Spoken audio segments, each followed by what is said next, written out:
اچھا یتیم ہو تو بچے کو بڑی محبت سے قریب کرتے, کھانے پینے میں ساتھ رکھتے.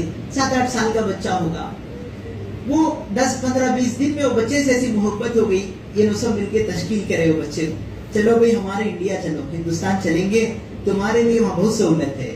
وہاں اس وقت جو ہے کھانے کو لوگ ترستے تھے سعودی میں, تو کہا دیکھو تمہیں یہ ملے گا, آئس کریم ہوگا, چاکلیٹ, ایسے وہ بچے کو امید دلائے. تو بچہ بولا اچھا یہ سب ملتے ہیں تمہارے ملک میں, تو میں آ جاؤں گا انشاءاللہ, تمہارے ساتھ چلوں گا. تو یہ لوگ بھی خوش ہو گئے, بچہ یتیم ہے لیکن اتنا خوبصورت ہے, لے کے چلیں گے. وہ بچہ آخر میں ان بڑوں کو پوچھا, اچھا تمہارے ملک میں یہ ملیں گے. آخر میں کعبے کی طرف اشارہ کر کے بولا یہ بھی تمہارے ملک میں ہے.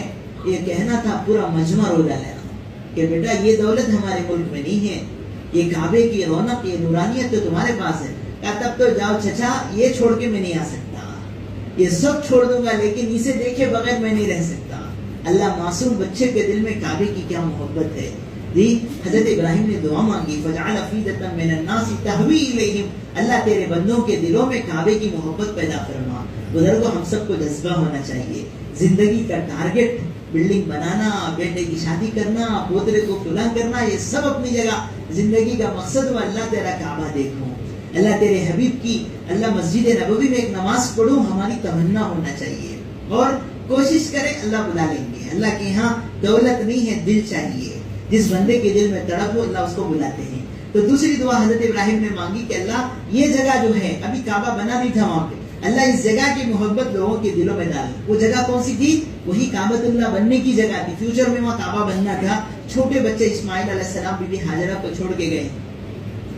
تیسری دعا حضرت ابراہیم علیہ السلام مانگ رہے, وَارْزُقْهُم مِّنَ الثَّمَرَاتِ لَعَلَّهُمْ يَشْكُرُونَ, اللہ ان کو پھلوں کی روزی عطا فرما. اللہ یہ جگہ ایک خطمیر پکتی نہیں مکے میں, ایک گھاس پھوس نہیں اگتی وہاں, پورا ایڈاری, ریت کا میدان اور پہاڑ, سنگ لاخ اور بنجر اور پتریلا علاقہ. حضرت ابراہیم دعا مانگے نے کہ اللہ یہاں پھلوں کی روزی عطا فرما. اب ان کی دعا ایسی قبول ہوئی ہے کہ آپ مکے کی منڈی میں جاؤ, ایسے قسم کے پھل ملیں گے, آپ کو گوگل میں سرچ کرنا پڑے گا یہ پھل کا نام کیا ہے. ایسے تازے میوے ملیں گے. طائف میں پھل بکتا ہے, طائف والے بعد میں کھاتے, پہلے مکے والے کھاتے ہیں. دنیا کا سب سے بہترین کوالٹی کا پھل مکی کے بازاروں میں آتا ہے, اور اللہ ان کو ایسے کھلا رہے. حضرت ابراہیم خلیل اللہ کی دعاؤں کی برکت ہے. بزرگوں, حضرت ابراہیم علیہ السلام نے اپنی بیوی کو, اپنے بچے کو وہاں چھوڑا اور روانہ ہوئے. وقت آیا, حضرت ابراہیم علیہ السلام کی وہ کارگزاری ہم بار بار سنتے ہیں. بی بی ہاجرہ بچے کو پالنے کے لیے ترس رہی ہیں, ادھر دوڑ لگائیں, صفا مروا 7 چکر کاٹے. اسی دوران روایت میں ہے کہ حضرت جبریل علیہ السلام آئے, پر مانا تو پانی نکلا. بس کہتے ہیں کہ نہیں, اسماعیل علیہ السلام کے پیروں کے تلے سے پانی نکلا. اس پانی کا نام ہے زم. یہ بی بی ہاجرہ کی زبان سے نکلا ہوا جملہ ہے, زم کہ مانے رک جا. وہ پانی برکت والا پانی, اتنا برکت والا کہ ساری دنیا پی رہی ہے. اتنا چھوٹا سا کنواں ہے, چھوٹی سی وہ بوڑی ہے, پورے ورلڈ کو پانی جا رہا ہے. کروڑوں لیٹر روزانہ لیا جاتا ہے. اللہ کا کرم ہے, آج تک اس میں خطرہ کم نہیں ہوا, اور انشاءاللہ قیامت تک کم نہیں ہوگا. ایسا برکت والا کہ آپ رکھو 10 سال کے بعد بھی اسی کوالٹی کے ساتھ وہ پانی ہوگا. دنیا کے کسی پانی میں وہ برکت نہیں ہے جو زمزم میں ہے. حضرت ہمارے آقا نے فرمایا, زمزم جس نیت سے پیو گے اللہ وہ نیت پوری کریں گے. کتنے کینسر والے, کتنے بڑے بیماریوں والے آخری زندگی میں عمرہ کرنے گئے اور وہ پانی خوب پیا, واپس آئے تو ڈاکٹر حیران, بیماری کہاں گئی ہے. اللہ نے ایسی شفا رکھی ہے اس پانی میں. جی تو زمزم حضرت اسماعیل اور بی بی ہاجرہ کی برکتیں ہیں. اور پھر حضرت ابراہیم علیہ السلام, ایک وقت آیا جب بیٹے اسماعیل جوان ہوئے, اللہ نے حکم کیا جاؤ ہمارا ایک ختم ہو گیا سو گھر ہے اسے دوبارہ آباد کرو. تو حضرت ابراہیم علیہ السلام آئے, اس کی نشانی ملی ان کو. حضرت اللہ سے انہوں نے پوچھا اللہ کعبہ بنانا ہے, اس کا کوئی روٹ میں آپ کو کیسا ہوگا, کتنا چوڑا لمبا ہوگا. کہتے ہیں کہ اللہ نے بادل بھیجا, ابر کو بھیجا, وہ ابر کی چھوں جتنی ہوگی اتنا کعبہ بناؤ. کسی نے کہا حضرت ابراہیم علیہ السلام, حضرت جبریل علیہ السلام آ کے نشانی بتائے یہاں کعبۃ اللہ بنایا جائے. حضرت ابراہیم گویا بیلدار بنے ہوئے, اسماعیل علیہ السلام مزدور بن کے, اور لفٹ کا کام دے رہا تھا وہ پتھر مقام ابراہیم کا. آج تک وہ سنہری جالی میں پتھر رکھا گیا ہے. ابراہیم علیہ السلام کے سچے قدم کے نشان اس میں کوئی دو رائے نہیں ہے، سند کے ساتھ موجود ہے. اس میں جو پیروں کے نشان ہے وہ ابراہیم علیہ السلام کے ان کے پیر کے نشان ہے. وہ پتھر جتنا اٹھنا اوپر اٹھتا اور جب اترنا ہوتا تو ادھرتا. کعبے کی یہ تعمیر ہوئی. قرآن اس کو بیان کرتا ہے وَإِذْ يَرْفَعُ إِبْرَاهِيمُ الْقَوَاعِدَ مِنَ الْبَيْتِ وَإِسْمَاعِيلُ. میرے محبوب وہ وقت یاد کرو جب ابراہیم اور اسماعیل مل کے کعبۃ اللہ کی دیواریں اونچی کر رہے تھے. ربنا تقبل منا، انہوں نے دعا مانگی کہ اللہ ہماری طرف سے اس گھر کو قبول فرما. وتب علینا انک انت التواب الرحیم، اللہ ہماری توبہ قبول فرما، تو بڑا رحم کرنے والا ہے. حضرت ابراہیم علیہ السلام نے کعبہ بنایا. علماء کہتے ہیں اللہ سے کہا اللہ یہ کعبہ تو بن گیا ہے، یہاں میلوں میل تک کون بھی آبادی نہیں ہے، گھرا نہیں ہے، کون آئیں گے یہاں؟ اللہ نے کہا ابراہیم اعلان کرو میرے بندے آئیں گے اس گھر کی طواف کے لیے، عبادت کے لیے. کہ اللہ میری آواز کہاں تک جائے گی؟ کہ اعلان تم کرو، آواز پہنچانے والے ہم ہیں. وَأَذِّن فِي النَّاسِ، لوگوں میں حج کا اعلان کرو. بِالْحَجِّ يَأْتُوكَ رِجَالًا وَعَلَىٰ كُلِّ ضَامِرٍ يَأْتِينَ مِنْ كُلِّ فَجٍّ عَمِيقٍ. حضرت ابراہیم علیہ السلام کو حکم اعلان کرو میرے بندے آئیں گے، سوار، پیدل، نزدیک اور دور سے آئیں گے. حضرت ابراہیم علیہ السلام نے کہا یا ایھا الناس علیکم بالحج، لوگوں اللہ کے گھر کا ارادہ کرو، حج کے لیے آؤ. حضرت ابراہیم علیہ السلام اعلان کر رہے ہیں تو کہتے ہیں کہ دنیا کے کونے کونے میں آواز پہنچی، حتیٰ کہ فرمایا ماں کے اندر پیٹ میں رہنے والے بچے کے کان میں آواز پہنچی. اور لکھا ہے قیامت تک جتنے انسان آنے والے ہیں عالم ارواح تک ان کی آواز پہنچی. اور جن جن کو اللہ کا گھر دیکھنا نصیب ہے انہوں نے کہا لبیک لبیک لا شریک لک لبیک ان الحمد والنعمت لک والملک لا شریک لک. یہ تلبیہ ہے اللہ کے گھر پہ جانے کا، گویا وہ میں حاضر ہوں اللہ، میں حاضر ہوں اللہ. یہ تلبیہ سب نے پڑھی ہے جن جن کو اللہ کے گھر جانا ہے. اللہ کرے ان خوش نصیبوں میں ہمارا نام بھی آ جائے اور بار بار جانے والوں میں اللہ ہمیں شامل فرمائے. حضرت ابراہیم علیہ السلام کی اس آواز پر جی اللہ کا وہ گھر آباد ہوا. حضرت ابراہیم علیہ السلام نے دعا مانگی کہ اللہ گھر بنانا میرا کام ہے، بسانا تیرے آخری نبی کا کام ہے. چنانچہ یہ امت جتنا حج اور جتنا عمرہ کرتی ہے آج تک کسی امت کو نصیب نہیں ہوا. ہر دن آپ کو ایسا مل رہا ہے جیسے حج کا موسم ہے. اور خاص طور پر آج کا یہ زمانہ کرونا کے بعد سے جی عمرے پہ جانے والوں کا مجمع بڑھ گیا. قانون لانا پڑ رہا ہے اسے، مختلف قانون کہ کعبے کے قریب جانا ہے تو احرام کی حالت میں جانا پڑے گا. آج کا قانون ہے بھئی ریاض الجنہ میں جانا پڑے گا تو ایپ میں بک کرنا پڑے گا، اس کے بغیر نہیں جا سکتے. اتنے قانون لائے جا رہے ہیں. حتیٰ کہ اس نے قانون لایا تھا کہ ایک مرتبہ عمرہ کر لیے تو 2 سال تک پرمیشن نہیں ہے. اگر 2 سال کے اندر جانا ہے تو 20,000 ریال ایکسٹرا بننا پڑے، 2,000 ریال ایکسٹرا بننا پڑے گا، جو قریب قریب ہمارے 40-45 ہزار بنتے ہیں. تب بھی کوئی کم نہیں ہوا مجمع. جا رہا اللہ کے بندے جی. یہ ہے اللہ کے گھر کی محبت. ساری دنیا اللہ اکبر. ہم دیکھے کہ انڈونیشیا والے آتے ہیں، تھیلے تھیلے پیسے لاتے ہیں بیچارے، ان کا پیسہ بڑا سستا ہے. ان کے 5,000 روپے ہمارے 50-60 روپے 500 روپے کے برابر بھی نہیں ہے، تو تھیلے تھیلے لاتے ہیں. افریقہ کے غریب آتے ہیں، ایسے ایسے لوگ جن کو کھانا صحیح نصیب نہیں ہے. وہ لوگ سمجھتے ہیں زندگی کے سب سے بڑا مقصد ہے اللہ کا گھر دیکھے. غریب آتے ہیں، مالدار آتے ہیں، اللہ اپنے فضل سے بلاتے ہیں. یاد رکھیں کعبے کا سفر قسمت سے ہوتا ہے، پیسوں سے نہیں ہوتا. اللہ جس کو بلائے وہ جاتا ہے. ورنہ علماء نے لکھا ہے ہندوستان پہ حکومت کرنے والے جو بادشاہ گزرے 700 سال ہماری حکومت کی، بڑے بڑے بادشاہ کروڑوں پتی جنہوں نے اپنے بیگم کے، اپنی بیوی کے مہر میں 10-10 کروڑ کا سونا چاندی دیا، لیکن بزرگوں ان میں سے کوئی بیت اللہ نہیں دیکھ سکے. کعبۃ اللہ کا سفر ان کے ہاتھوں سے نہیں ہو سکا. کیا مطلب؟ دولت سے نہیں، اللہ دل والوں کو بلاتے ہیں. تو ہم سب نیت کریں ہم بھی کعبہ دیکھیں گے انشاءاللہ.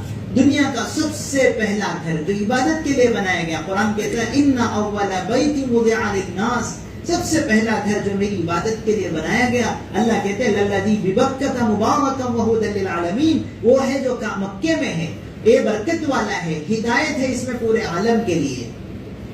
جیسے ہم کہتے ہیں ہدایت ملنے کی جگہ کیا ہے، ان میں سے سب سے پہلی جگہ ہے کعبۃ اللہ. جب دیکھیں آپ کہ بھائی ذرا عبادت میں سستی ہو رہی ہے، اب جو آدمی جی گناہوں کے خیالات زیادہ ہو رہے ہیں یا پریشان ہیں، وہ سارے ساتھی بولتے 4 سال ہو گئے مولانا کیا کی دلیل لگی لگ رہی ہے، کیسا کی ہے ہم نا، ایک کونے پہ کیا کی مصیبت ہے. ارے جاؤ نا، وہ پاور ہاؤس ہے کعبے پہ، اللہ کے گھر کو ایک طواف کر کے آؤ، دیکھو ساری بلائیں کہاں جاتی ہیں.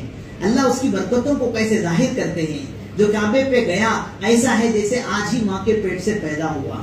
حضرت اسود کو بوسہ لینے والا ایسے ہے کیوم ولدتہ امہ، جیسے اس کا بوسہ لیا تو وہ باہر آتی ہے، ایسا ہوگا جیسے اس کی ساری زندگی کے گناہ معاف ہو گئے۔ ابھی جو حیدرآباد کے لوگ اللہ کے راستے میں شہید ہوئے ہیں سب کے سب جنتی ہیں انشاءاللہ، وہ گناہوں سے پاک صاف ہو کے اللہ کا گھر کا دیدار کر کے حضور کے دربار اقدس میں جائیں۔ اللہ نے ان کو اس حالت میں بلایا ہے، وہ سب کے سب شہید ہیں ماشاءاللہ۔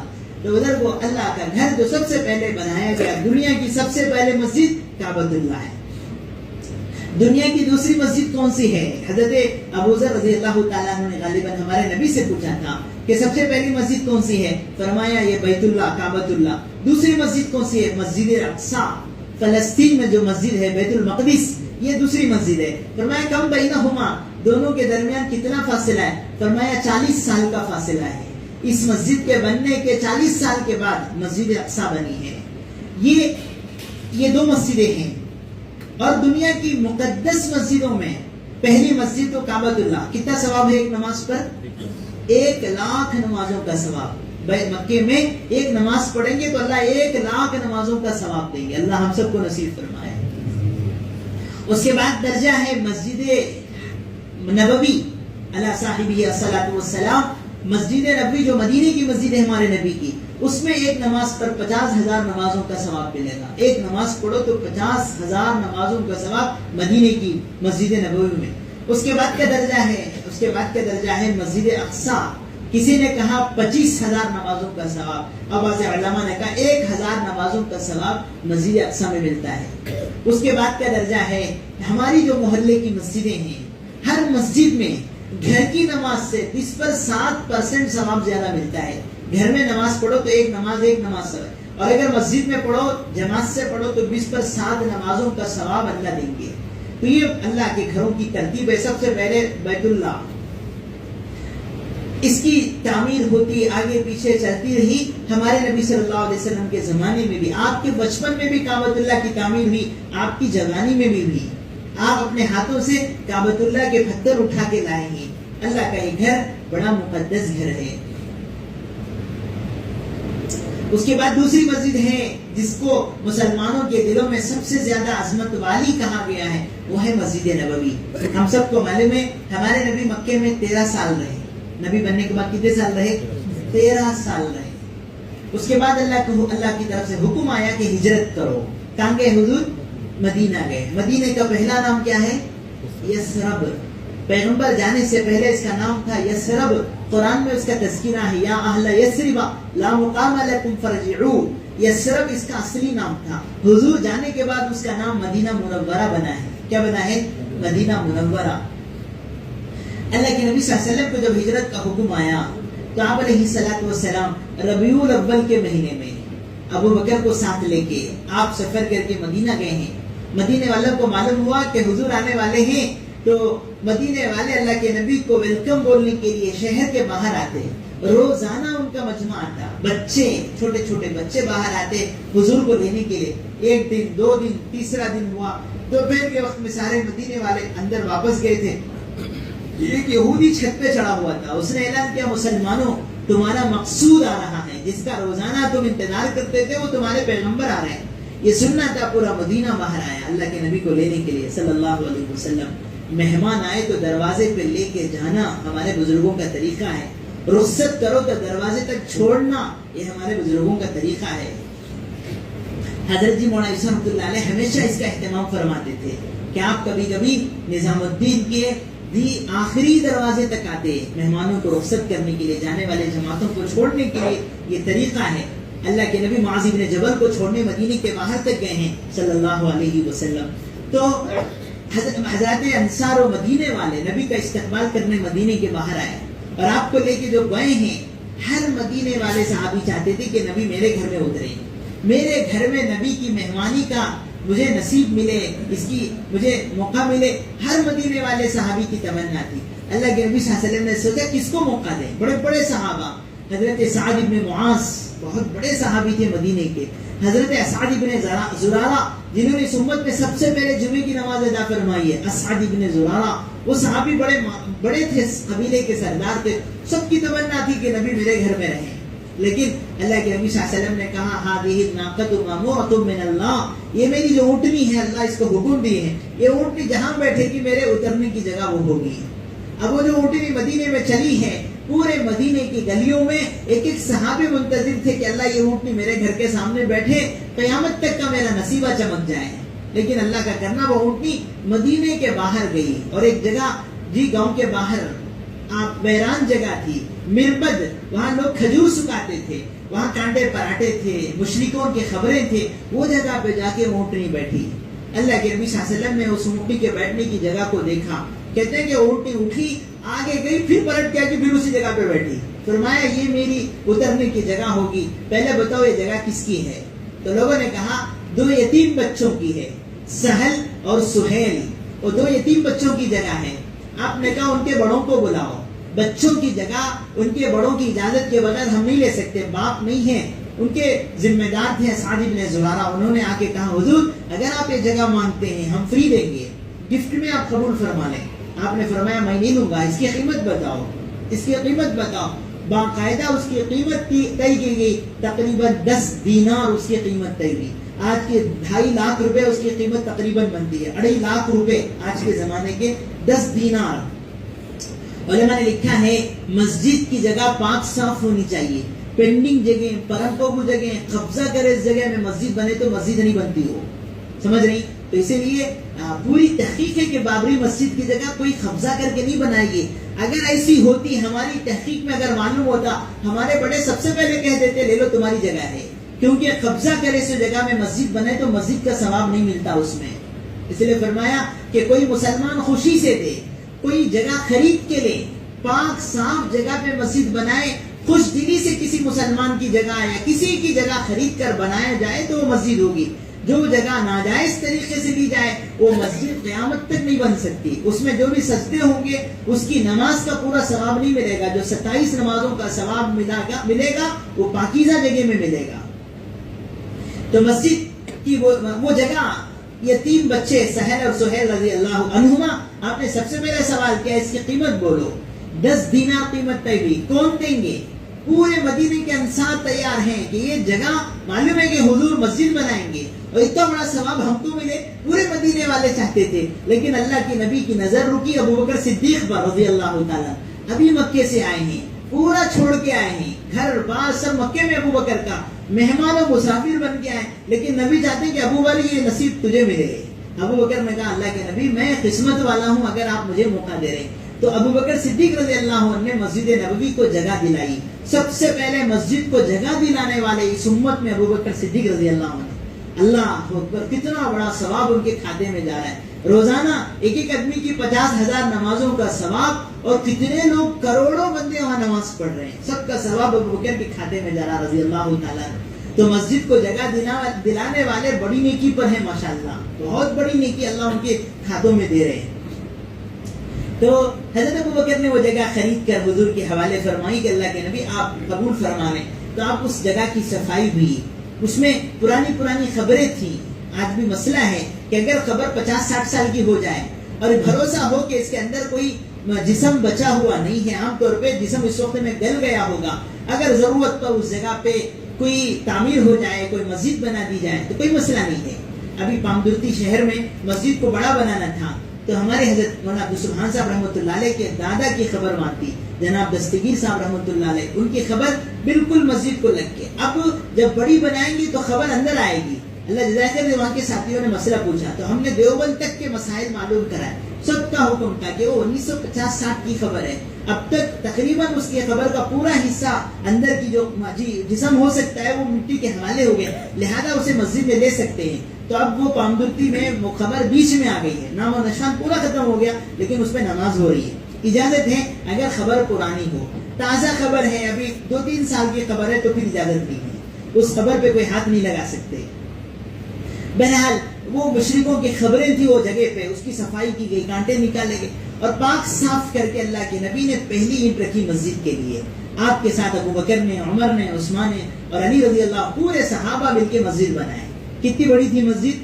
100 گز چوڑی تھی، 100 گز لمبی تھی، 100 گز، نور مورل یہاں سے لے کے یہاں تک کا حصہ، اسکور فٹ تو کم ہوتا ہے، گز اس سے بڑا ہوتا ہے، اتنے 100 گز چوڑی تھی اور 100 گز لمبی پہلی مسجد حضور بنا رہے ہیں صلی اللہ علیہ وسلم۔ آپ نے ایک حدیث میں فرمایا ہے لوگوں مسجد بناؤ تو وسیع بناؤ تاکہ تمہاری نسلوں کو کام آئے۔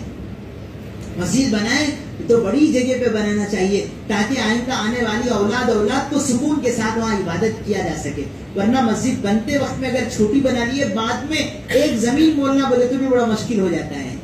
خود اللہ کے نبی صلی اللہ علیہ وسلم کے زمانے میں قبلے کی طرف کچھ جگہ تھی، ایک غریب صحابی کی تھی، آپ نے کہا دیکھو مسجد کے لیے ضرورت ہے دے دو، تو وہ بولے گھر میں مشورہ کروں گا۔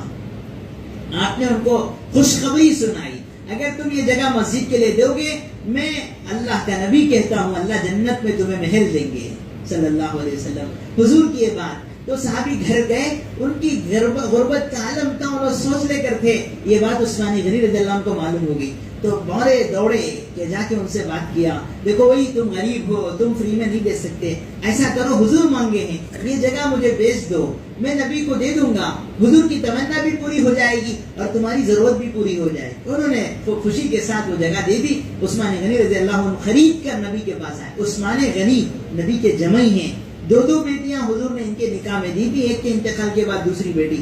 حضرت عثمان آئے اللہ کے نبی، آپ نے فرمایا ہے کہ جو یہ جگہ اللہ کے گھر میں دے گا اسے جنت میں محل ملے گا، کیا میں دے دوں تو مجھے بھی ملے گا؟ فرمایا ہاں تمہارے لیے بھی وعدہ ہے۔ حضرت عثمان نے کہا حضور میں یہ جگہ اللہ کے گھر کے لیے خرید کے دے رہا ہوں، آپ قبول فرما لیں۔ عثمان غنی رضی اللہ عنہ نے قبلے کی طرف کچھ جگہ خرید کے مسجد میں ملائی ہے اور نبی کا ان کے لیے وعدہ تھا کہ انشاءاللہ تمہیں جنت میں محل ملے گا۔ بلکہ حدیث میں ہے جو بندہ بھی اللہ کے گھر کے کسی بھی کام میں حصہ لے گا، عثمان غنی رضی اللہ عنہ اس کے راوی ہیں، من بنا للہ مسجدا بنى اللہ لہ بیتا فی الجنہ، دنیا میں جو مسجد بنائے اور مسجد میں کچھ حصہ بھی لے لے اللہ اسے جنت میں محل ادا کریں گے۔ جی آپ کی مسجد اوپر بنی ہے اور ہمارے شہر کی جامع مسجد ہے، پتہ نہیں کتنے لوگوں کی محنتوں کے بعد یہ مسجدیں بنتی ہیں۔ غریب 10 روپے دیتا ہے، مالدار 1000 روپے دیتا ہے، جس کا جو بھی لگا ہے سب کے لیے انشاءاللہ جنت میں محل کا وعدہ ہے۔ اللہ ہم سب کو وہ ثواب کا یقین نصیب فرمائے۔ تو حضرت مسجد نبی جو بنی ہے 100 گز چوڑی 100 گز لمبی، اتنی بڑی مسجد بنی، ہمارے آقا صلی اللہ علیہ وسلم نے اس میں نماز پڑھی اور صحابہ نے پڑھی۔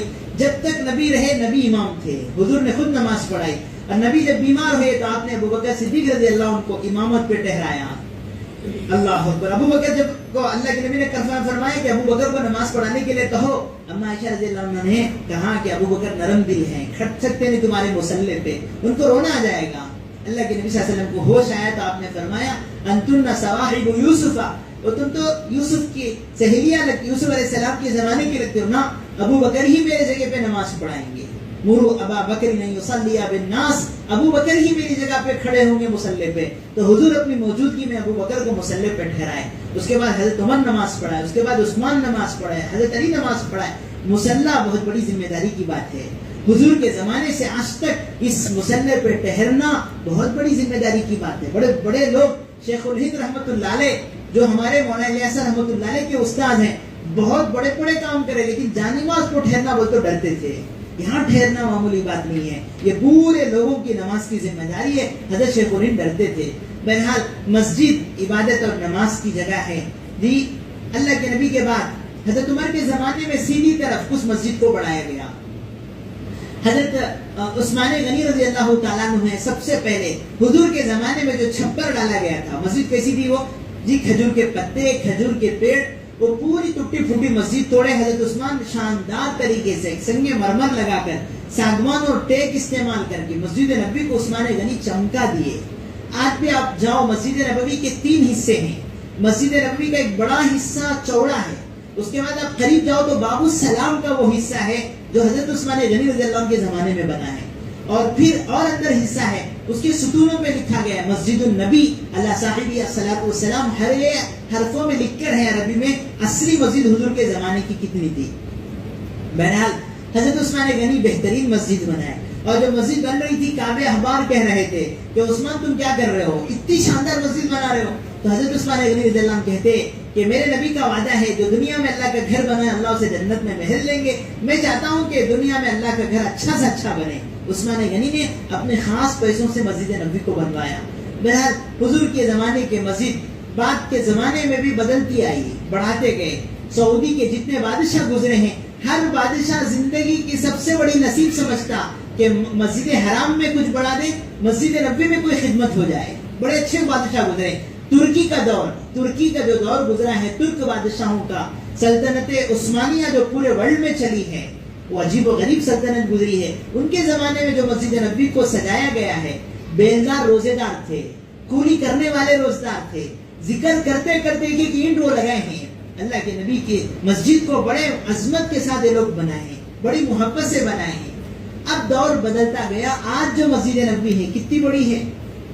تحقیق یہ ہے اللہ کے نبی صلی اللہ علیہ وسلم کے زمانے میں پورا مدینہ سٹی جو تھا وہ پورا مسجد نبی کے اندر آ گیا ہے. مسجد نبی حضور کے زمانے کے مدینے سے باہر نکل چکی ہے. اتنی بڑی مسجد بنی ہے مسجد نبوی علی صاحبہ الصلوۃ والسلام. تو دنیا کی سب سے عظمت والی مسجدوں میں پہلی مسجد ہے مسجد حرام, جہاں ایک نماز کا ثواب 1,00,000 نمازوں کا ثواب ہے. دوسری مسجد ہے مسجد نبوی, جہاں ایک نماز پڑھیں گے تو 50,000 نمازوں کا ثواب ملے گا. اور تیسری مسجد ہے مسجد اقصی. اس کے بنانے والوں میں زمانہ لکھا ہے کہ حضرت داؤد علیہ السلام نے اس کو بنایا, سلیمان علیہ السلام نے مکمل کروایا. اس کی تعمیر کا اکثر حصہ جنات کرے ہیں. جنات, اس کا جو اوپر کا گنبد ہے وہ جنات بنا رہے ہیں.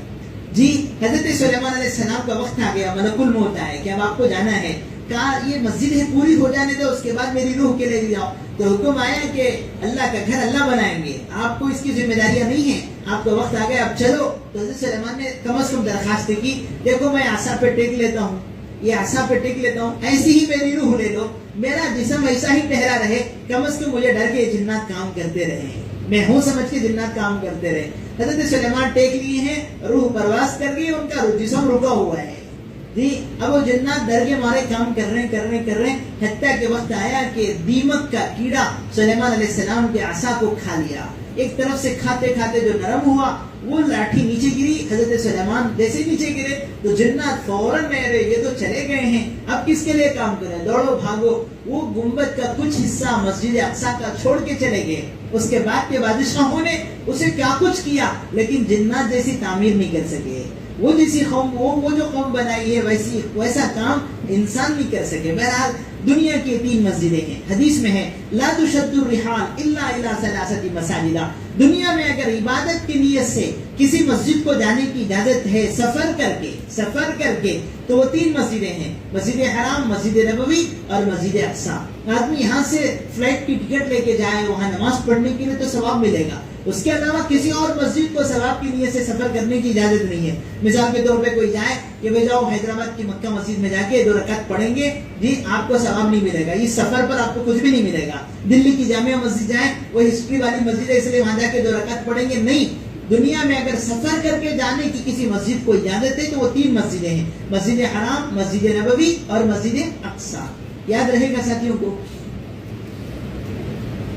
مسجد شروع سے مسلمانوں کے ایک ایمانی جذبے کی جگہ ہے. ہمیشہ مسلمان اس کی بڑی اہتمام کرتے آئے ہیں. ہمارے آقا صلی اللہ علیہ وسلم سب سے پہلے گئے ہیں مدینے کو, تو آپ مدینہ میں داخل ہونے سے پہلے ایک جگہ پہ رکے, قباء. آپ نے وہاں ایک مسجد بنائی, مسجد قباء. کسی زمانے میں مدینے کے باہر ایک قریہ تھا, وہ آج مدینے کا ایک نگر, ایک حصہ بن گیا ہے. وہاں کی آباد ایک محلہ ہو گیا ہے مدینے کا, مسجد قباء. الحمدللہ ہم لوگ بھی وہاں 2 مرتبہ نماز پڑھے ہیں. مسجد قباء میں 2 رکعت نماز پڑھنے کا ثواب فرمایا کہ مقبول عمرے کا ثواب اللہ عطا فرمائیں گے. جو 2 رکعت نماز مسجد قباء میں پڑھیں گے اللہ ان کو مقبول عمرے کا ثواب عطا کریں گے. ہمارے نبی ہر ہفتے کے دن عام طور پر مدینے سے قباء جاتے تھے اور آپ 2 رکعت نماز پڑھتے اور قباء والوں کو دین کی بات سمجھاتے. تو قباء کی مسجد آپ نے اپنے ہاتھوں سے جو بنائی, سب سے پہلی مسجد نبی بننے کے بعد, اس کے بعد مسجد نبوی آپ نے بنوائی ہے. اب ادھر وہ مسجد فرمایا کہ جی چند مسلمان مل کے مثال کے طور پہ ایک جگہ کو طے کرے کہ اسے مسجد بنانا ہے, تو اس پر ثواب ہے, بہت بڑا ثواب ہے. اور ساتھ میں مسجد کے کچھ آداب ہیں, اس کے کچھ رولز اینڈ ریگولیشنز ہیں کہ مسجد کے کیا احکام ہیں. یاد رکھیے مسجد کے بارے میں نسبت ہے اللہ کا گھر, ان المساجد للہ. قرآن میں ہے کہ مسجد اللہ کی جگہ ہیں, اللہ کے گھر ہیں. مسجد کس کی طرف منسوب ہے, جگہ دیے ہوں گے کون کی ایک جنے, جی عبد الرحمان صاحب, عبداللہ صاحب, کوئی بھی جگہ دیے ہوں گے, لیکن کوئی نہیں کہتا کہ یہ جگہ کس کی ہے, اب اللہ کی ہے. دے دینے کے بعد اس میں کسی کی حکومت نہیں چلے گی. یہاں آنے کے بعد مسجد بنانے والا اونر بھی آ جائے, وہ بھی نوکر کے بازو کھڑ کے نماز پڑھے گا, اسے وی آئی پی بول کے الگ سیٹ نہیں دیں گے جیسے بیچارے برادران وطن کرتے ہیں کہ وی آئی پیز کا دروازہ الگ ہے, غریبوں کا دروازہ الگ ہے ان کے خدا کو ماننے کے لیے. ہمارے یہاں ایک ہی صف میں کھڑے ہو گئے محمود و ایاز, نہ کوئی بندہ رہا نہ کوئی بندہ نواز. محمود ہو بادشاہ, ایاز ہو وزیر, ان کو بھی بازو بازو کھڑنا ہے. بادشاہ ہونے کی وجہ سے کوئی الگ صف اس کے لیے نہیں دی جائے گی. جی کلمہ پڑھا تھا غیر مسلم, کلمہ پڑھ کے مسلمان ہو گیا, اب وہ پہلی صف میں کھڑے, بالکل آ جاؤ, آپ کے لیے جگہ بنی ہوئی ہے. ہم کسی کو نہیں روکیں گے تو 4 مہینے پہلے تو مسلمان ہوئے لیا تو پیچھے جا, ہم نہیں بول سکتے, بولنے والے گنہگار ہیں. ہم برابر صفوں میں جگہ دیں گے. مسجد فرمایا کہ یہاں اللہ کی حکومت ہے, کسی اور کی حکومت نہیں ہے. اس کو سمجھنے کے لیے واقعہ مشہور ہے. ہارون رشید رحمۃ اللہ علیہ کا غالباً دور تھا. ہارون رشید وہ بادشاہ گزرا ہے, 3 برے اعظموں پر ان کی حکومت تھی, اس سے بڑے حکمران تھے. کبھی جوش میں آ کر ان کی زبان سے نکلا, صبح ہونے سے پہلے بیگم زبیدہ میری سلطنت سے نکل کے باہر چلے جا. جی میرا جتنا راجیانگم ہے, میری جتنی حکومت ہے اس سے نکل کے باہر چل جا, ورنہ تو یہ 3 طلاق. بیوی کو بول دیے کسی وجد میں آ کر, ہے نا, لوگ بول دیتے, پھر بولتے غصے میں آ کو بولا اس کو. ہمارے حضرت بولتے طلاق غصے میں آ کو بولتے, خوش ہو کو کون بھی بولتے نہیں. اسی لیے اس کی اتنی پنشمنٹ ہے کہ ایک مرتبہ طلاق دے دیے تو بیوی جدا ہو جائے گی. اب لمبا پاپڑ بیلنا پڑے گا. کوسی طلاق دیے ہیں, رجعی دیے ہیں, بائن دیے ہیں, اسے دوبارہ نکاح پڑھاؤ, دوبارہ مہر طے کرو. اور اگر 3 مہینے پورے گزر گئے تو پھر اس کا ایک لمبے مسائل. اگر زبان سے 3 طلاق نکل گیا تو ہمیشہ ہمیشہ کے لیے بیوی حرام, کبھی بھی بیوی نہیں بنا سکتے. اسے بیوی بنانا تو لمبا قصہ, وہ اسے دوسرا نکاح ہو, وہ چھوڑ دے یا وہ انتقال ہو جائے, پھر تمہیں نکاح کرنا پڑے گا. اتنے سخت احکام ہیں طلاق کے, کیونکہ اللہ کو دنیا میں سب سے ناپسندیدہ لفظ طلاق ہے. میرے نام پہ جو رشتہ جڑا ہے اسے توڑنے کے لیے تم کون ہو. بہت سخت احکام ہے طلاق کے. کسی موقع سے اسے عرض کیا جائے گا. تو بہرحال بیوی زبیدہ کو حضرت ہارون رشید نے, بڑے اللہ والے تھے, ان کی زبان سے نکل گیا صبح ہونے سے پہلے میری سلطنت سے باہر نکل جا, ورنہ یہ 3 طلاق. ان کی سلطنت تھی کہاں کی, ملکوں تک. فلائٹ میں نہیں, اگر آپ میزائل میں جائیں گے تو بھی باہر نہیں جا سکتے, اتنی لمبی ان کی حکومت تھی. اب سب نے کہا کہ زبیدہ پر طلاق پڑھی جائے گی, صبح ہونے سے پہلے ہارون کے سلطنت سے باہر نکلنا ممکن نہیں ہے. سب سرسری طور پہ بول دیے. اللہ جزائے خیر دے, ہمارے امام اعظم ابو حنیفہ اور ان کے شاگردوں کو اللہ نے جو علم دیا تھا, یہ ذہنی علم نہیں, وہابی علم, خود اللہ کی طرف سے ان کے سینوں میں ایسی بات آتی تھی کہ سبحان اللہ. تو امام اعظم ابو حنیفہ کے شاگردوں میں امام ابو یوسف تھے, کوئی اور تھے, انہوں نے کہا طلاق نہیں پڑے جیسا ایک راستہ ہمارے پاس ہے. وہ کیا ہے؟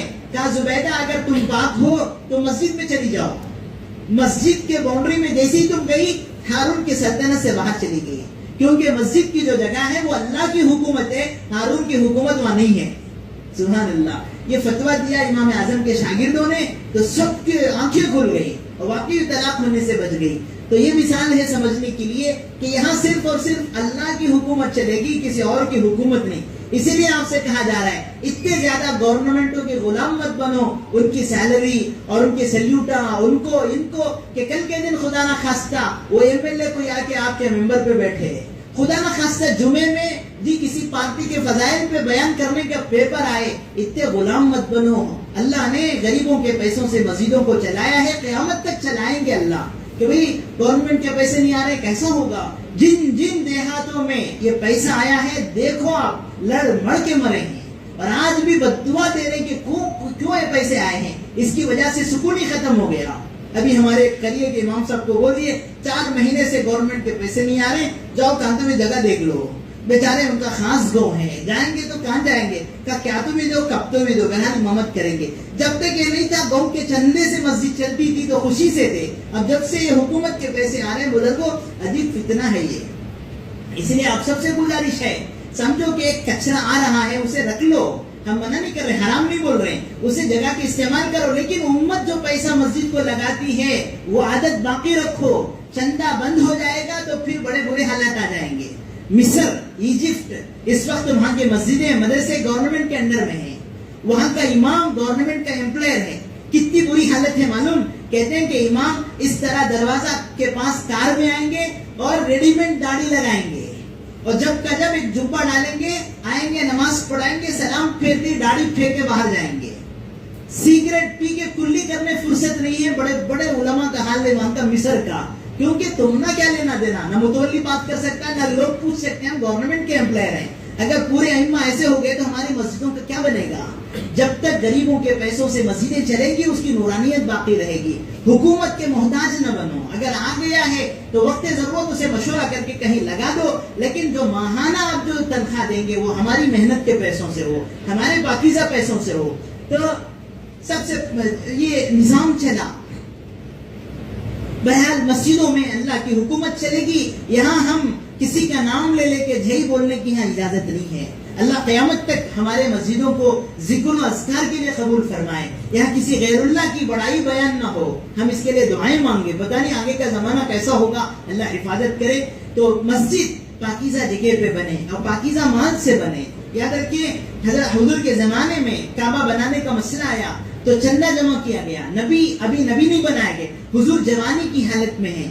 تو ابو جہل, ابو لہب, کفار مکہ, مشرکین مکہ, کلمہ نہیں, نماز نہیں, وہ لوگ بول رہے ہیں کہ اللہ کا گھر بنانا تو محنت کے پیسے سے بنائیں گے. اس میں شراب کا پیسہ, جوے کا پیسہ, جھوٹ کی کمائی, دھوکے کی کمائی نہیں دیں گے. جتنا پیسہ جمع ہوگا اس سے اللہ کا گھر بنائیں گے.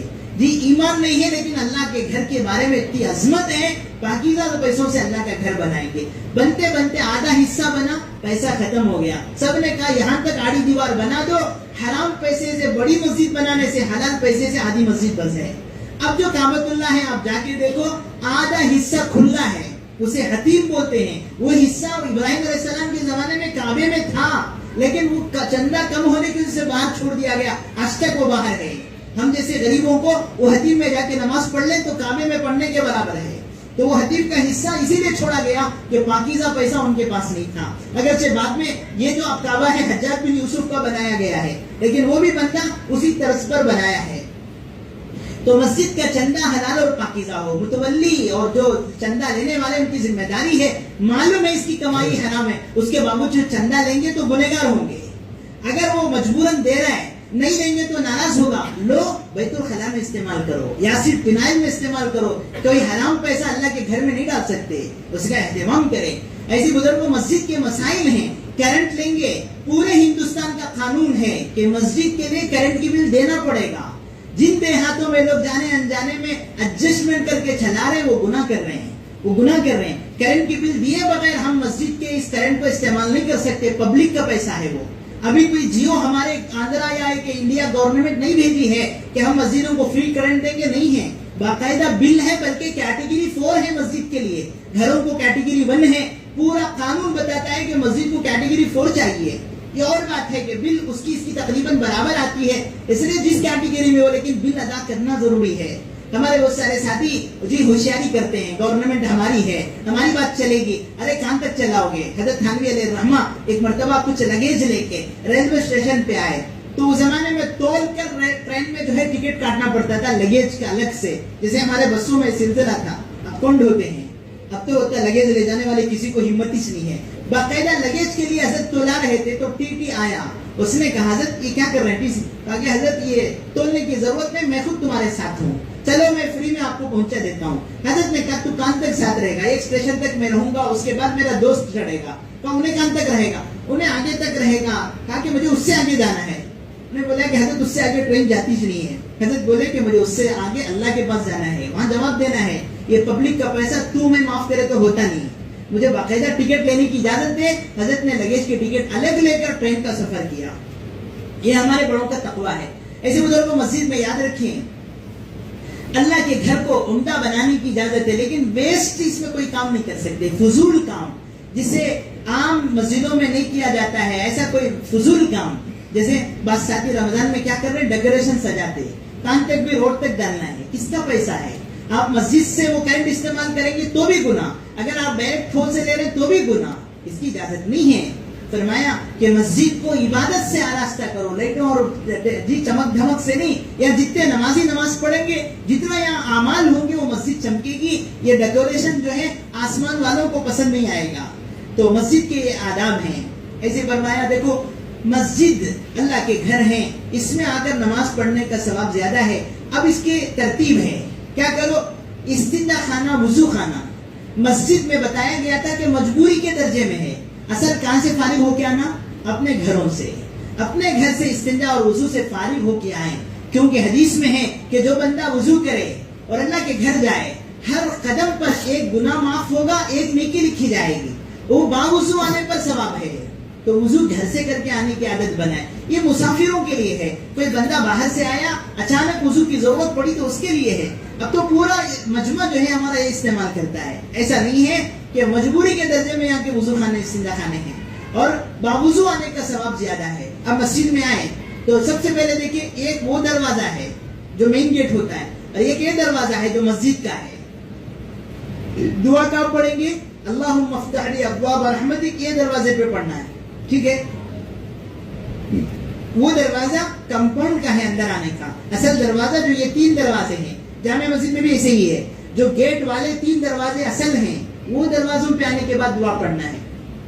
کیا پڑھیں گے؟ بسم اللہ والصلاۃ والسلام علی رسول اللہ صلی اللہ علیہ وسلم. بولو ساتھی, بسم اللہ والصلاۃ والسلام علی رسول اللہ صلی اللہ علیہ وسلم.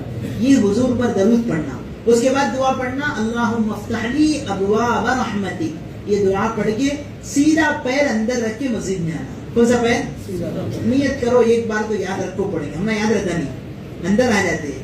2 پاؤں رکھیں گی, 1 پاؤں رکھیں گی, یاد بھی نہیں رہتا. یہ بڑی غفلت ہے. سیدھا پیر اندر رکھ کے سنت سمجھ کے اندر آئیں. مولانا یحییٰ صاحب رحمۃ اللہ علیہ, مولانا زکریا صاحب رحمۃ اللہ علیہ کے ابا عادت تھی, جیسے ہی آئے اعتکاف کی نیت کرو. کیا نیت کرو؟ اللہ جب تک تیرے گھر میں ہوں میں اعتکاف کی نیت کروں. عربی میں دعا پڑھنے کی ضرورت نہیں ہے, دل میں ارادہ کر لے کہ اللہ میں جب تک ہوں, مثال کے طور پہ 1:15 پہ آ گیا, 1:45 تک رہوں گا, تو نیت کر لے اللہ اعتکاف کی نیت سے, وہ پورا آدھا گھنٹہ نیکی لکھی جائے گی. خاموش بیٹھے تو بھی ثواب ملے گا. اعتکاف کی نیت کر کے آئے. اب اندر آئے, موقع ہے, وقت ہے, تو مسجد کی 2 رکعت نماز ہے. کیا نماز؟ تحیت المسجد. کیا کہتے ہیں؟ جب تک ہمارے علاقے میں علم کم تھا, لوگ نادان تھے, یہ سب نمازاں پڑھتے تھے. اب علم زیادہ ہو گیا ہے جی, اس لیے کیا کر رہے ہیں, نفل نہ بول کے چھوڑ دے رہے. تحیت المسجد 2 رکعت نماز, اگر وقت ہے تو وہ نماز پڑھیں. اس کے بعد اس سے پہلے جو سنتیں ہیں, فجر سے پہلے کی 2 رکعت سنت. اگر فجر کا وقت ہے تو سنت ہی پڑھنا ہے, کوئی نفل نہیں پڑھ سکتے. فجر سے پہلے 2 رکعت سنت کے علاوہ کوئی نفل پڑھنا مکروہ ہے. اس میں آگے تہجد کے بعد کوئی نفل نماز نہیں ہے. تہجد کا وقت ختم تو صرف 2 رکعت سنت پڑھنا ہے اور اللہ کے گھر میں آ کے بیٹھ جائیں. اور فجر میں آگے تو سب سے بڑی عبادت ہے قرآن پڑھیں. قرآن پڑھیں.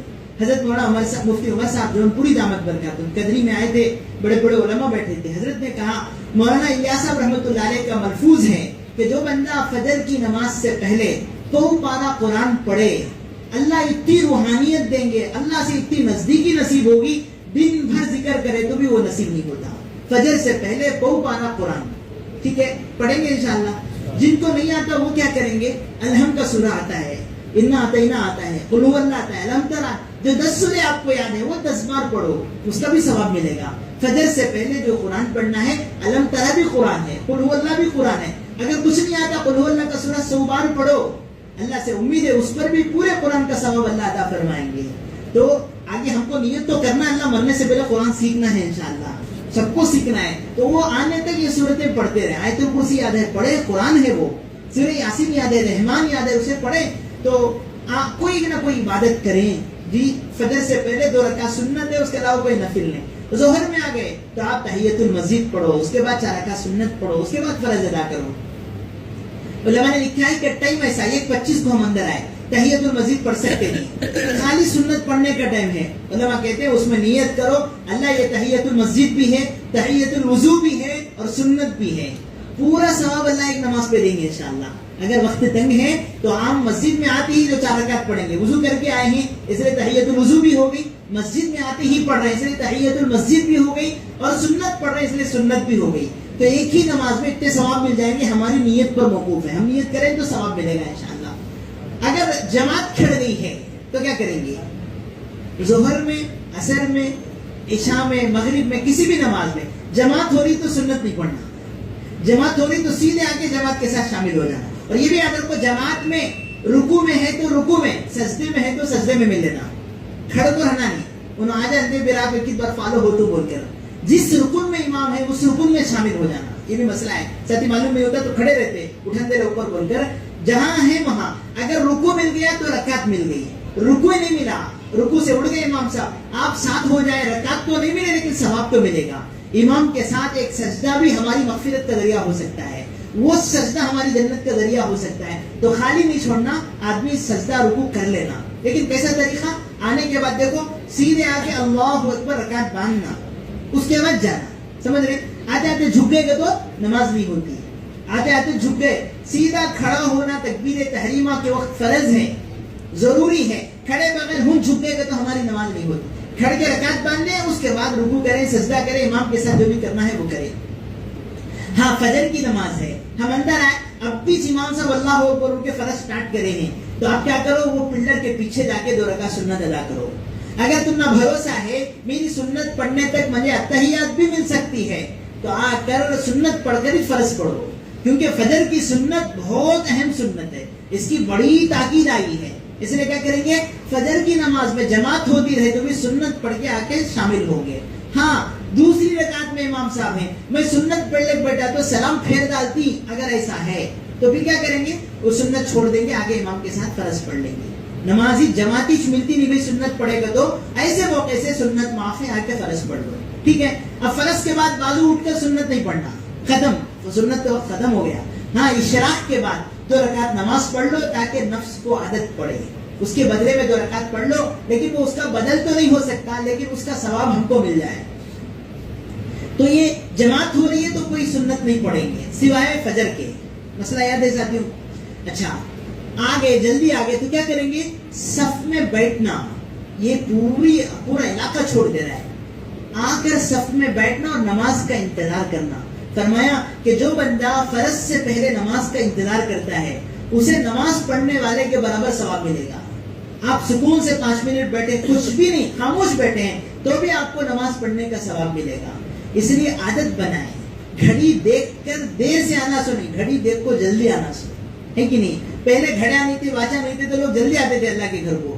اب ہر گھر میں, ہر واچ میں, ہر موبائل میں گھڑی ہے, تو کیا کریں, ابھی 10 منٹ ہے, ابھی 10 منٹ ہے, اطمینان سے جائیں گے.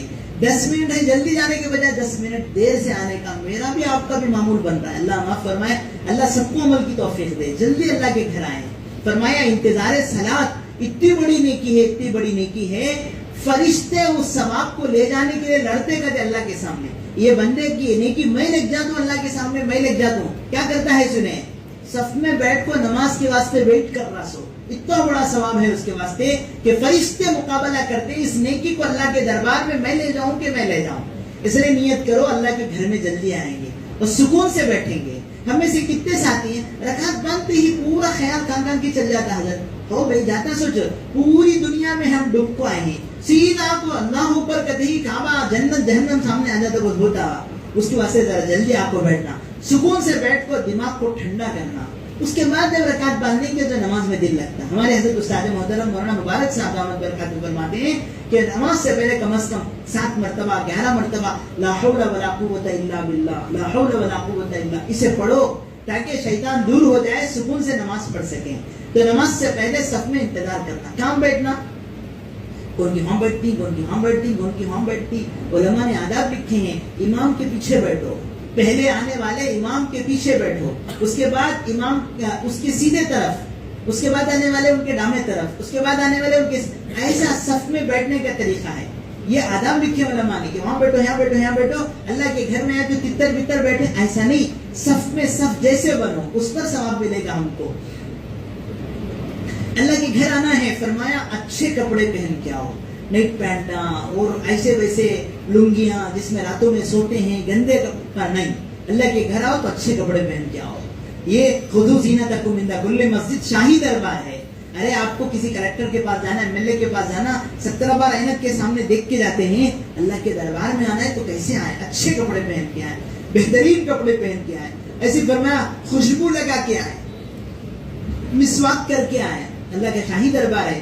فرمایا یہاں اگر کوئی بدبو دی چیز ہوتی ہے فرشتوں کو تکلیف ہوتی ہے. 24 گھنٹے ملائکہ اس گھر میں رہتے ہیں, اللہ کے گھر میں فرشتے رہتے ہیں. یہ جو جماعتوں میں چلہ لے کے جاتے کوئی تعویذ نہیں ڈالتے, 40 دن جو مسجد کے ماحول میں رکھتے ہیں دل بدل جاتا ہے انسان کا, بری عادتیں چھوٹ جاتی ہیں. یہ فرشتوں کے ماحول کی برکت ہے. یہ تو اللہ کے گھر میں آئے, کسی کو گٹکی کی عادت ہے, پان پراگ کی عادت ہے, تو کیا کرنا, ذرا جلدی آ کر کلی کریں, دانتوں کو صاف کریں, جیپ رگڑیں, تھوک کر کھکار کے صاف ہو کے مسجد میں آئے.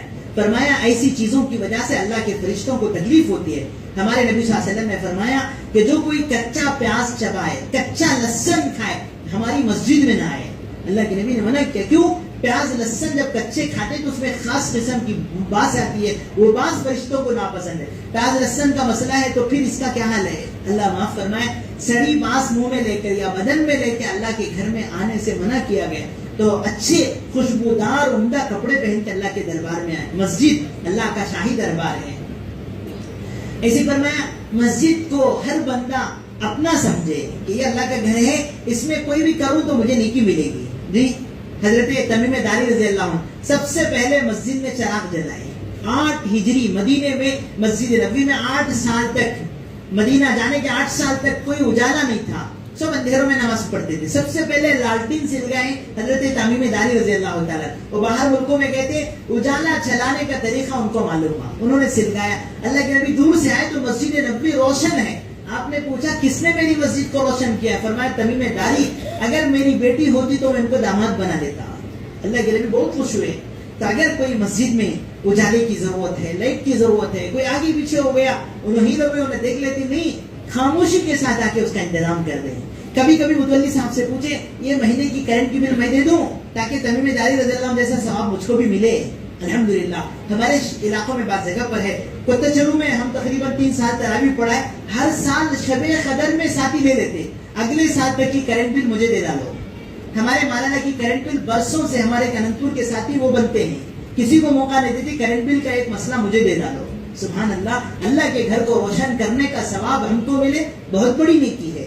آپ بھی نیت کریں گے انشاءاللہ. اگر ایک ساتھی ایک مہینے کی بل ادا کر دے تو مسجد کا خرچہ بھی کم ہو جائے. اتنا بڑا ثواب کہ اس روشنی میں جتنا قرآن پڑھا گیا, جتنی نماز پڑھے گی, پورا ثواب ہم کو ملے گا. ایسے مدر کو مسجد میں آئے تو ایک نظر کر لینا کہ مسجد کیسی ہے. کہیں تھوڑا سا کوڑا کرکٹ نظر آئے, صاف کر دیں, پاک کر دیں, کتنا ثواب ہے. روایات میں آتا ہے کہ اللہ پاک جب جنت میں حوروں سے نکاح کروائیں گے, ان کا مہر کیا ہوگا؟ فرمایا کہ دنیا میں جو اللہ کے گھر کو صاف کرتے ہیں, جو اللہ کے گھر کا کچرا باہر کرتے ہیں, وہ کچرا صاف کرنا جنت کی حوروں کا مہر ہے. سب ادا کریں گے انشاءاللہ. گھر میں بولو نا کچھ, آپ کو مہر دے ڈالو بول کے, جی خیریت نہیں ہوگی ہماری. اللہ کے گھر کی صفائی جنت کی حوروں کی مہر. تنزل عمان کی یہ روایت ہے, باقاعدہ روایت میں اس کا تذکرہ ہے. اتنا بڑا ثواب ہے. بخاری شریف میں ایک عورت کا قصہ ہے, امرأۃ سودا, ایک بندی تھی کالی کلوٹی, کہیں سے مسافرہ بن کے آئی تھی. اللہ کے نبی صلی اللہ علیہ وسلم کے ہاتھ پر مسلمان ہوئی تو جب پورے صحابہ نماز پڑھ کے گھر چلے جاتے, چپکے سے آ کے اللہ کے گھر جھاڑتی, صاف کرتی. اللہ کے نبی صلی اللہ علیہ وسلم کو معلوم تھا کہ یہ مسافرہ, یہ بندی اللہ کے گھر صاف کرتی ہے. ایک وقت آیا, یاد رکھیے مسئلہ ہے, عورت پاک ہو, کسی مجبوری سے مسجد میں آنے کی ضرورت پڑے تو آ سکتی ہے. پاک ہو تو کسی مجبوری سے مسجد میں آنے کی ضرورت پڑے تو اجازت ہے. عام نمازوں میں تو نہیں ہے, مردوں کے برابر ان کا بھی ایک صف الگ بن جائے. جو ہمارے غیر مقلد بھائی کر رہے ہیں ان کو معلوم نہیں ہے مسائل. صحیح مسئلہ جو شریعت کا ہے, حدیث کی روشنی میں عورت کو نماز یہاں پڑھنے سے بھی گھر میں پڑھنا اس کے لیے زیادہ ثواب ہے. تو اگر کسی مجبوری سے عورت آنا چاہے مسجد میں, مثال کے طور پہ کوئی اہم مسئلہ تھا, تو آنے کی اجازت ہے. یہ امرأۃ سودا رات میں آ کے اللہ کا گھر پاک کرتی تھی. ایک وقت آیا وہ نظر نہیں آئی. اللہ کے نبی صلی اللہ علیہ وسلم نے پوچھا, ارے وہ مسافرہ اجنبیہ, وہ غریب عورت دکھتی نہیں ہے. تو صحابہ نے کہا حضور اس کا انتقال ہو گیا. تو کہا آپ لوگوں نے مجھے بتایا نہیں. کہا کوئی بڑی آدمی نہیں تھی, کوئی بہت بڑی وہ غریب مسافر عورت تھی, ہم نے جنازہ پڑھ کے دفن کر دیا. آپ نے کہا اللہ کے بندو چلو مجھے بتاؤ اس کی خبر کیا ہے. اللہ کے نبی صحابہ کے ساتھ گئے, دوبارہ اس کی خبر کی جنازے کی نماز پڑھے. آپ نے کہا اللہ کے گھر کی صفائی, علماء کہتے ہیں کہ اس بندی کی سب سے بڑی نیکی تھی, اللہ کے گھر کو پاک کرتی تھی. اس کا درجہ اتنا بڑا کہ حضور علیہ السلام نے دوبارہ اس کی جنازے کی نماز پڑھی ہے. تو اللہ کے گھر پاک کرنے والوں کا بڑا اجر ہے. تو یہ جو نوجوان بچے ہیں, کبھی کبھی جمعے میں آ گئے, پورا فرش لے جا کے جھٹک کے پاک کر لیے, کبھی پانی سے دھو ڈالے. اللہ کے گھر سے محبت, اللہ زندگی میں برکت ہوگی انشاءاللہ. عادت بنائیں. کہ یہ ڈیوٹی نہیں، یہ ووٹی ہے، اس کا ثواب اللہ دیں گے، اس لیے نیکی سمجھ کے اللہ کے گھر کو پاک صاف رکھنا. کبھی وضو خانے کو دیکھ لے، پانچ ہی پکڑ گیا ہے، گندا ہو گیا ہے، چند نوجوان بچے مل لیے کہ چلو ہم بلیچنگ ڈال دیتے ہیں، رات کے اندھیروں میں صفائی کر دی، کسی کو نہیں معلوم، اللہ کو معلوم، ان کو معلوم کیا نیکی کر رہے ہیں. مسجد کے استنجا خانے ایک دم پاک صاف کر دیے. ادھر کو یہ بڑوں کا طریقہ ہے. مرکز نظام الدین میں جب کچے استنجا خانے تھے، چکلے پہ لوگ بیت الخلا کرتے تھے، دیکھا کہ رات بھر وہ رات میں تو بیت الخلا گندا ہے، گڑا بھر گیا ہے، صبح ہوتی تو گڑا پاک ہو جاتا. کون کر رہے ہیں؟ جب تحقیق ہوئی تو ایک بندے تلاش کے لیے نکلے تو ایک بندہ اجلے کپڑے پہنا ہوا، سر پہ ٹوکرا لے کے بیت الخلا گندگی پھینکنے جا رہا ہے. قریب جا کے دیکھے تو کون ہے؟ مولانا الیاس صاحب رحمۃ اللہ علیہ کے بیٹے حضرت جی مولانا یوسف صاحب رحمۃ اللہ علیہ. آنے والے مہمانوں جماعتوں کا گندا پیخانہ لے جا کے پھینک کے آ رہے ہیں. کیا اللہ ان کو جب نوازا ہے بزرگوں. دیکھو سب نیکیاں، بھائی مسجد کو چندہ دو، بھائی یہ کرو وہ کرو، سب دنیا والے دیکھتے، وہ نیکی صرف اللہ دیکھتے. دروازہ بند ہے، ہم پاک کر رہے ہیں، انشاءاللہ تکبر مٹ جائے گا، نفس کچل جائے گا. گھر میں بھی اور مسجدوں میں کبھی کبھی خاموشی کے ساتھ استنجا خانہ صاف کرنے کا مزاج بنایا جائے. تو اللہ کے گھر کی ہر خدمت بہت بڑی نیکی ہے. تو یہ ساری چیزیں ہیں، یاد رکھیں مسجد اللہ کا گھر ہے، قیامت تک اس کی حفاظت کی ذمہ داری ہماری ہے. اور اس موقع سے کہا جا رہا ہے کہ ہندوستان کی گورنمنٹ مختلف قانون کو لا رہی ہے کہ مسجد کی جگہ رجسٹر ہو اور مسجد جی بہت پاک صاف رکھی جائے، اس کا ہر چیز ہم دیکھیں گے، حساب و کتاب اچھا ہو. جی ضرور دیکھ لیں، آدھی رات میں آگے ہمارا حساب دیکھ لیں، ہمارے ڈاکومنٹس اچھے ہوں، جو قانون ہے وہ کریں گے انشاءاللہ. جو پہلے سے وقف میں جی درج ہیں مسجدیں، جو وقف پورٹل میں پہلے سے اندراج ہے، ان کا رجسٹر ہے، ان کو کہا جا رہا ہے کہ لے جا کے وقف بورڈ میں دوبارہ اسے ری انٹری کراؤ. اور جو مسجدیں پہلے سے وقف بورڈ میں نہیں ہیں، مسجدوں شروع سے مسلمان چندے سے اسے چلا رہے ہیں، اسے وقف بورڈ میں شامل کرنے کی کوئی ضرورت نہیں. شامل کریں گے تو مصیبت سر پہ آئے گی، ہمیشہ کے لیے وہ مسجد وقف بورڈ کے حوالے ہو جائے گی. تو جو مسجدیں وقف بورڈ کی نہیں ہیں اسے وقف بورڈ کی نہ بنائیں. جو جا کے پہلے سے ان کے ہاتھوں میں ہیں، جیسے ہمارے کچرو کی پوری درگاہ کی پراپرٹی ہے، ہمارے انپور کی عیدگاہ مسجد کی پراپرٹی نورانی مسجد ہے، ایسی جو پہلے سے وقف بورڈ میں ہیں ان کو دوبارہ لکھانا پڑے گا. باقی جو نہیں ہے ان کو کرنے کی ضرورت نہیں. البتہ ڈاکومنٹ پرمپوں کو جگہ ہو تو اسے پٹا بنائیں، اس کو رجسٹر کرائیں اور پاک صاف رکھیں، تاکہ کوئی بھی آدمی آ کے ہمیں پوچھے تو قانون کے دائرے میں ہم کہیں یہ گھر پاک صاف، ہماری جگہ انتہائی جی قانون کے حساب سے مطمئن اطمینان ہے، اس میں کوئی گڑبڑی نہیں ہے. اس کا اہتمام کرنا چاہیے. ہمارے جو دیہات اور قریے ہیں ان کا بھی ایک مرتبہ معائنہ کریں کیا حال ہے مسجدوں کا، کیسے کیسے حالتوں میں مسجدیں ہیں. اللہ اپنے فضل سے ہم سب کو مسجد سے محبت نصیب فرمائے. اور فرمایا جی یہ جو آیت ہے انما یعمر مساجد اللہ من آمن باللہ والیوم الآخر، مشرکین مکہ میں کچھ لوگوں نے کہا کہ ہم بیت اللہ کے متولی بنیں گے، ہم بیت اللہ کو آباد رکھیں گے. اللہ نے کہا نہیں، تم نہیں کر سکتے. بیت اللہ کی آبادی، مسجدوں کی آبادی ایمان والوں کا کام ہے. ایمان کے ساتھ ہی مسجد کی آبادی ہو سکتی ہے. جن کے دلوں میں ایمان نہیں ہے وہ کبھی اللہ کے گھر کو آباد نہیں کر سکتے. اسی لیے فرمایا جس بندے کو دیکھو مسجد کو بار بار آتا ہے، 11 بجے آیا 2 رکعت نماز پڑھ کے گیا، پھر 1:30 بجے آیا مسجد کو آ رہا ہے، بار بار جس بندے کو مسجد سے تعلق ہو، فرمایا فشہدوا لہ بالایمان، حضور فرماتے ہیں وہ پکا مومن ہے، وہ پکا مومن ہے جس کو مسجد سے رشتہ مضبوط ہے. اس لیے اللہ کے گھر میں آنے جانے کی عادت بنائے، آنے جانے کا مزاج بنائے. بس ساتھی آئے بیت الخلا گئے، وضو خانے کے پاس نل سے پانی دھو لیا، ہوں چلے گئے. فرمایا قیامت کی نشانیوں میں سے ہے لوگ مسجد کو ٹوریزم بنا لیں گے. اللہ معاف فرمایا، آپ جا کے دیکھو گنڈی کوٹا کی جو جامع مسجد ہے، اتنا بڑا علاقہ ہے، کوئی 2 رکعت نماز پڑھنے والا نہیں ہے. حیدرآباد کی مکہ مسجد جی عورتیں مرد ویڈیو فوٹو بنا رہے ہیں، ان میں سے کتنے ہیں جو 2 رکعت نماز پڑھ رہے ہیں. وہاں باہر جو مجمع بیٹھا ہے ہاؤس کے پاس اور اس کے پاس 10-10 ہزار کا مجمع بیٹھا ہے، نماز پڑھنے والے ایک صف بھی نہیں ہے، آدھی صف بھی نہیں ہے. مسجدیں ویران ہو رہے ہیں. دلی کی جامع مسجد آپ جاؤ تو ہر قسم کے لوگ وہاں ملیں گے، لیکن اندر آ کے نماز پڑھنے جب امام کھڑتے ہیں 25-30 آدمی بھی نظر نہیں آتے. یہ کیا ہو رہا ہے؟ حضور نے فرمایا تھا قیامت کی نشانیوں میں سے ہے لوگ مسجد کو ٹور کی جگہ بنائیں گے سجدے کی جگہ بنانے کے بجائے. تو ایسا آئے بائی پاس سے آگے پواں دھولے کے ہونٹ چلے گئے، دل بے چین ہو جائے. اللہ کے گھر آیا ہوں 2 رکعت پڑھ کر تو جاؤں. موقع اگر دیکھے نماز پڑھ سکتے ہیں تو 2 رکعت نماز پڑھ کے جائے. اللہ ہم سب کو عمل کی توفیق عطا فرمائے. تو بہرحال ہماری جو بابری مسجد ہے اللہ کا گھر، اللہ جب تک اس سے کام ہوا، اب اس کے بعد جو حالات ہیں ہم اللہ کے حوالے کرتے ہیں. لیکن وہ مسجد ہے, 400 سال وہاں سجدے ہوئے ہیں اور بڑے اونچے پیمانے پہ سجدے ہوئے ہیں. تو آج اگر کسی کے پاس ان کی طاقت ہے تو وہ کر رہے ہیں. انشاءاللہ اللہ چاہے تو دوبارہ وہ مسجد بنے. اللہ کے خزانے میں کوئی کمی نہیں ہے. زمین آسمان ہمیشہ اللہ کے خزانے ہیں, جب چاہے اللہ حالات بدل سکتے ہیں. اس لیے ہم مایوس نہیں ہیں, اللہ سے اب بھی مانگ رہے ہیں کہ اللہ ہماری ایک مسجد کی حفاظت فرما. پورے ہندوستان میں بزرگوں, ہمارے بڑوں نے 50 سال اس کے مقدمے کو کورٹ میں لڑا ہے, چپکے نہیں. کیونکہ ایک مسجد جائے گی تو اس کے بعد لائن لگی ہوئی ہے, اس کے بعد پتہ نہیں کتنی مسجدیں ان کی ٹارگیٹ پر ہیں. ابھی وہ ہوا کہ نہیں, کسی اور مسجد کو کہہ رہے ہیں کہ کرشن پیدا ہوئی سے جگہ ہے, کسی اور مسجد کو کہہ رہے ہیں کہ کسی زمانے میں وہ تھا, یہ تھا. ایک کے بعد ایک مسجدیں ان کو جو ہے ان کی نظریں کے سامنے آ رہی ہیں. ہم اللہ سے دعا کرتے ہیں اللہ ان کو ہدایت نصیب فرمائے. ہم نے کیا بگاڑا ہے ان کا؟ 5 وقت سکون سے آ کے ہم سجدہ کر کے جاتے ہیں. ہماری مسجدوں پر کیوں ان کی نظریں ہیں اللہ جانے. باقی انشاءاللہ ہمارا ایمان ہے, اللہ اپنے گھروں کی حفاظت فرمائیں گے. ہمیں ویسا بننا ہے, مسجد سے ہمارا رشتہ مضبوط ہو. حضرت مولانا طارق جمیل صاحب اردن گئے تھے. اردن بیرون ملکوں میں ایک ملک ہے. حضرت نے نماز پڑھی, نماز کے بعد ایک بندہ ملا, اتنی بڑی داڑھی ہے. حضرت سے ملاقات کی. حضرت نے پوچھا تم کون ہو؟ اس نے کہا میں ایک سوال کرتا ہوں, آپ جواب دو. کہا کیا سوال ہے؟ کہا تمہارے یہاں جمعے کی نماز میں کتنے مسلمان آتے ہیں؟ کہا فلوروں کے فلور بھر رہے ہیں, نیچے جگہ بسرانی اوپر بنائے جا رہے ہیں. 100 کا مجمع جمعے میں آتا ہے. پھر اس نے کہا فجر کی نماز کا کیا حال ہے؟ کہا اس کا 10% بھی نہیں ہے. جمعے کا جو مجمع ہے اس کا 10% بھی 5 نمازوں میں نہیں ہے. اس نے کہا ابھی بہت دور ہے. حضرت نے کہا تو کون ہے؟ اس نے کہا میں یہودی ہوں.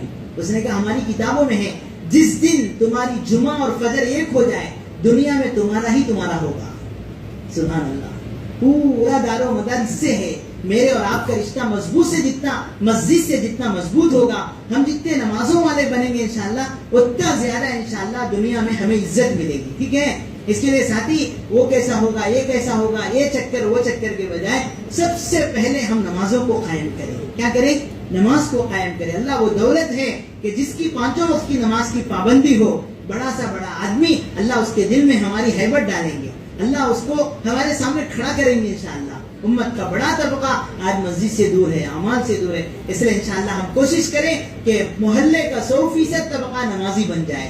اللہ کے گھر کو اس کا رشتہ مضبوط ہو جائے, انشاءاللہ سب کام آسان ہو جائیں گے. اللہ توفیق عطا فرمائے. کہ ان سارے باتوں سے ہمیں کہہ رہے ہیں کہ امن کے ساتھ ہمارے بڑوں نے جو کہا ہم مان لیے ہیں. ہمارے ہاتھوں سے چلی گئی, لیکن ہم اس مسجد کو نہ بھولیں. 1527 میں تقریباً اس کی بلڈنگ کا کنسٹرکشن پورا ہوا. 1527 سے لے کر 1940 تک پوری مسجد میں 5 نمازیں پڑھی گئی ہیں. 1940 کے بعد یہ ہنگامے کھڑے ہوئے. اس کے بعد حالات بگڑتے گئے, چند دن کے لیے مسجد بند کی گئی, اور پھر وہ وقت آیا کہ 2019 میں سپریم کورٹ کا فیصلہ آیا کہ یہ جگہ دوسروں کو دے دی جائے گی.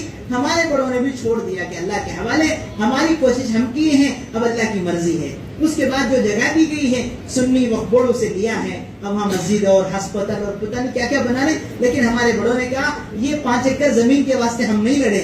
اگر ہم وہ پیسوں سے جو ہم نے مسجد کے لیے خرچ کیا مولنا چاہتے 100 ایکڑ مول سکتے تھے, لیکن ہم نے مسجد کو بچانے کے لیے محنت کی ہے. کیوں؟ اس لیے کہ ایک بار مسجد بن گئی تو قیامت تک وہ مسجد ہے, اسے بدل نہیں سکتے.